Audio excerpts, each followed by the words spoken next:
Digimon celebrated a big milestone on March 12th with special artwork. Digimon Story Cyber Sleuth has officially turned 10 years old.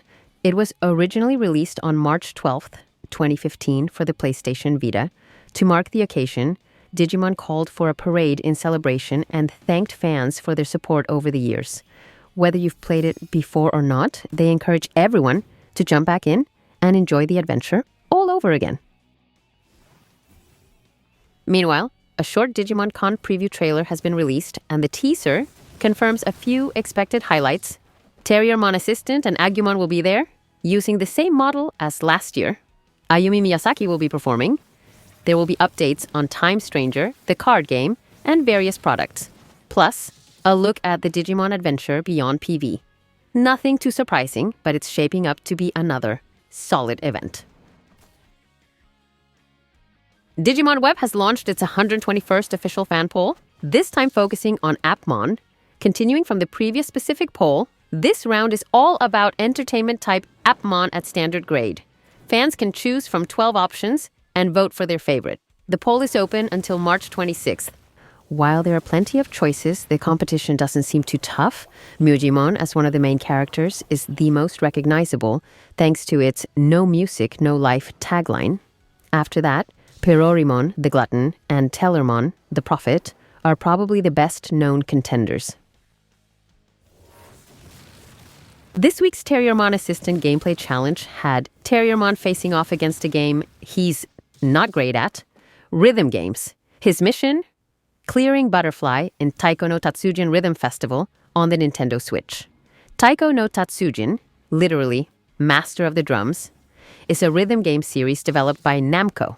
The game simulates taiko drumming, where players hit drum-like controllers in time with the music. It has a wide range of songs, including anime themes, J-pop, classical music, and video game soundtracks. Since Butterfly is part of the game's track list, it was the perfect challenge. But there was a catch. He couldn't come back until he completed the Butterfly Clear Challenge, though where exactly he'd returned to was a mystery. To warm up, he started with some well-known songs on easy mode. Even then, he just barely cleared them, but the goal was always Butterfly, and the reward, a churrasco feast. When the time came, he went straight for it on normal difficulty, bravely giving it his all, even singing along, and he did it. Feeling confident, he decided to push his luck and attempt it on hard difficulty. That did not go as well. He tried rapid tapping to keep up but still couldn't pass. Buckets of sweat were shed. With that, he bid farewell to this segment and turned his attention to Digimon Con next week, where he'll appear as the Digimon Ambassador. In true rhythm game fashion, he wrapped things up by calling out Dondokomon's signature move, Middari Uchi Rush. The SD21 Gomamon line cards all have a fun detail. Each one consistently shows its evolutions playing alongside a group of Penmon. It's a nice little touch across all three cards. The upcoming Chinese game, Digimon Source Code, has uploaded another Mega Digimon showcase, this time featuring Vaikemon with Zudomon evolving into this beast and then performing its Arctic Blizzard. Its model and animations resemble those seen in previous similar games. The evolution style follows the same pattern, with an orb encircling it, as we've seen before, along with the Digimoji and letters that appeared last time with Wargreymon. The long-awaited GVG cooperative combat gameplay is finally being added to the Chinese mobile game Digimon New Century. Virtual competition is about to launch. The virtual competition is a confrontational activity where 3 factions fight for nodes. Only captains at level 60 or above can participate, and registration does not consume any in-game currency. The event consists of a registration phase, matching phase, competition phase, and settlement phase. The entire event lasts for 4 weeks. After registration ends, which runs from day 1 to day 7, all captains will be matched. Guilds with over 20 members will be prioritized to match with the same faction.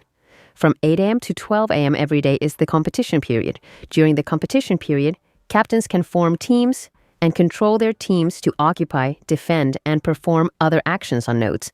Captains can only create teams at their starting node. When creating a team, Energy will be converted into team power at a 1-to-1 ratio. Energy regenerates every 6 minutes, or it can be purchased using crystals.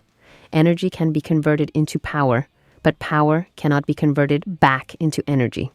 Combat consumes team power, and the amount of power consumed depends on whether the team wins or loses.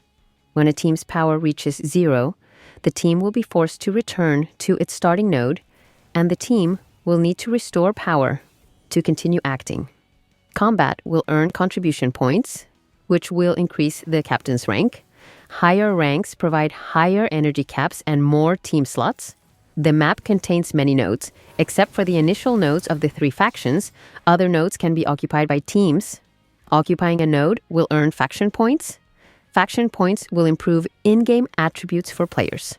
If an enemy faction arrives at a node, a battle will be triggered, and the node will enter a battle state. Once in battle mode, a battle will automatically occur every 30 seconds.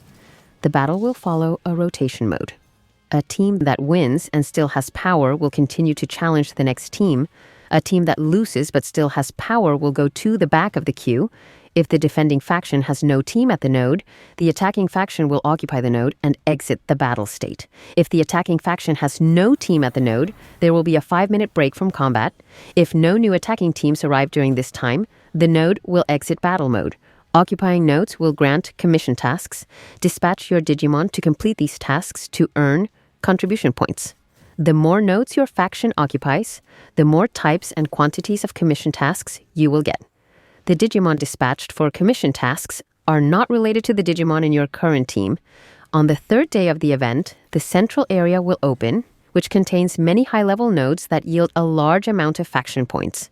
Rewards are divided into faction points, rewards, contribution rewards, and win-loss rewards. After reaching the required faction points, captains must claim their rewards in time as they will expire if not collected. Rewards will be distributed according to the captain's ranking in contribution within their faction. If a faction occupies the core node for over 48 hours, they win. If no faction achieves this during the event, the faction with the highest faction points will win. Limited time summon coupons can be used in the custom summons with an expiration date. Competition points is a new currency which can be used to exchange goods in the virtual shop. From day 22 to day 29, rewards for contribution and win-loss will be distributed. Plus, to avoid the long wait for re-releases, the self-selection summon is coming. Popular Digimon like Omegamon X, Nightlordmon X, and more will be permanently available for summon at any time. You can use rare summon tickets and the limited time summon tickets obtained from the virtual competition to summon.